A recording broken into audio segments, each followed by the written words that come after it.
Balapan Formula E Jakarta yang digelar di Ancol menyedot animo pecinta otomotif di Jakarta. Tiket tribun Formula E diklaim sudah ludes terjual sejak beberapa hari sebelum hari H menonton balapan Formula E Jakarta ternyata tidak harus membeli tiket resmi. Ada beberapa orang yang memiliki kesempatan menonton balapan dari balkon rumahnya.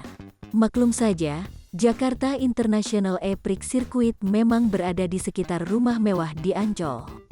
Pemilik rumah di Pasir Putih Ancol pun dapat dengan leluasa menonton balapan dari balkon maupun atap rumah.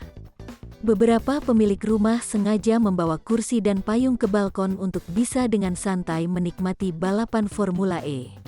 Untuk diketahui, ajang balap Formula E Jakarta digelar Sabtu ini diikuti oleh 22 pembalap dan 11 tim.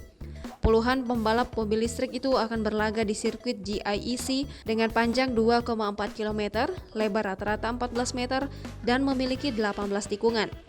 Balap Formula E dimulai dengan kualifikasi Grup A dan Grup B pukul 10.40 hingga 11.55 waktu Indonesia Barat.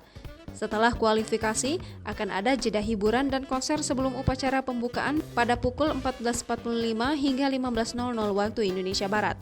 Balapan akan dimulai pukul 15.00 hingga 16.00 waktu Indonesia Barat dan diakhiri dengan hiburan hingga pukul 22.00 waktu Indonesia Barat. Jangan lupa subscribe, share, komen, dan like ya!